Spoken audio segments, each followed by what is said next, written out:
আচ্ছা, নমস্কার। Mixed media তোমাদের প্রত্যেককে স্বাগত। এই মুহূর্তে সবথেকে বড় খবর যে অনগোয়িং প্রসেস নিয়ে, যেগুলো অনগোয়িং প্রসেস অর্থাৎ যেগুলো বিগত সরকারের সময় শুরু হয়েছিল এবং সেক্ষেত্রে ওবিসি সংরক্ষণ নিয়ে একটা জটিলতা কিন্তু থেকে গিয়েছিল। অর্থাৎ সেখানে ওবিসি যে 17% সংরক্ষণ ছিল এবং পরবর্তীকালে নতুন রাজ্য সরকারের সময় 7% ওবিসির ক্ষেত্রে রিজার্ভেশন কিন্তু চালু হয় এবং সেক্ষেত্রে এই অনগোয়িং প্রসেসগুলো যেমন সিএইচও রিক্রুটমেন্ট বা সিএইচএ রিক্রুটমেন্ট, এসএলএসটি 2, তো এই বা অন্যান্য ডিপার্টমেন্টের যেসব অনগোয়িং প্রসেস ছিল স্টপ এতদিন, সেই সংক্রান্ত বিষয় নিয়ে কিন্তু একটা গুরুত্বপূর্ণ সিদ্ধান্ত সরকারি তরফ থেকে নেওয়া হয়েছে। সেই বিষয়টা আজকে আমি জানাবো যে সরকারি তরফ থেকে ওবিসি সেক্ষেত্রে 17% না 7% কোনটা নিয়ে শুরু হতে চলেছে এই অনগোয়িং প্রসেসগুলো, সেটা নিয়ে বিস্তারিত অবশ্যই ফার্স্ট টাইম তোমরা যারা আছো চ্যানেলটি সাবস্ক্রাইব করবে, ভিডিওটা প্রচুর পরিমাণে শেয়ার করবে। এই মুহূর্তে ব্রেকিং নিউজ, সেটা হচ্ছে ওবিসি সংরক্ষণ নিয়ে যে সমস্ত অনগোয়িং প্রসেসগুলো যাদের এক্সামিনেশান হয়েছিল বা যাদের ইন্টারভিউ বা সেটা কমপ্লিট হয়েছিল, পাশাপাশি এমনকি অনেক ক্ষেত্রে যে মেরিট লিস্ট পর্যন্ত প্রকাশ পেয়েছিল, তো সেই সব অনগোয়িং রিক্রুটমেন্টগুলো যেমন সিএইচও নিয়ে তোমাদের এতদিনের যে জিজ্ঞাসা ছিল যে সিএইচও নোটিফিকেশানগুলো নতুন করে আবার কবে আসবে বা শুরু হবে নতুন করে এই সিএইচও রিক্রুটমেন্ট প্রসেসগুলো, তো সেক্ষেত্রে বলে রাখি যে ওবিসি নিয়ে এতদিন জটিলতা ছিল। ওবিসি সংক্রান্ত কেস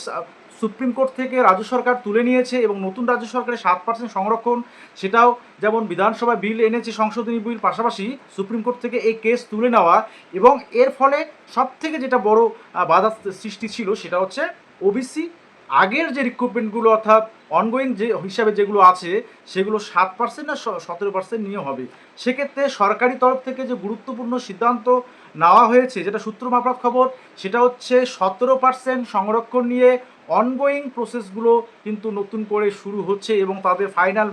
মেরিট লিস্ট সেক্ষেত্রে 17% রিজার্ভেশন ওবিসির ক্ষেত্রে নিয়েই সেগুলো আবার কিন্তু শুরু হতে চলেছে। অর্থাৎ সেক্ষেত্রে সিএইচও, সিএইচএ বা হেলথ ডিপার্টমেন্টে যে সমস্ত রিক্রুটমেন্ট পদ্ধতি যেগুলো বাকি ছিল বা এসএলএসটি থেকে শুরু করে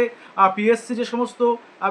রিক্রুটমেন্ট প্রসেস যেগুলো অনগোয়িং অবস্থায় ছিল, সেগুলোতে কিন্তু 17% ওবিসি সংরক্ষণ থাকতে চলেছে এবং অবশ্যই এটা খুব গুরুত্বপূর্ণ বিষয়, কারণ এই নিয়ে অনেক দিন ধরে টালবাহানা একটা চলছিল এবং সেক্ষেত্রে সরকারি তরফে আইনগত পরামর্শ বা আইনি পরামর্শ নেওয়ার প্রক্রিয়া কিন্তু চলছিল। সেই রিলেটেড একটা কিন্তু নোটিফিকেশনও পাবলিশ হয়েছিল সরকারি তরফ থেকে যে আইনগত বা আইনি পরামর্শ নিয়ে বাকি যে সমস্ত বিষয় রয়েছে যেমন সিএইচও, সিএইচএ, এসএলএসটি 2, তো এগুলো কি হবে বা এগুলোর ভবিষ্যৎ কী হবে,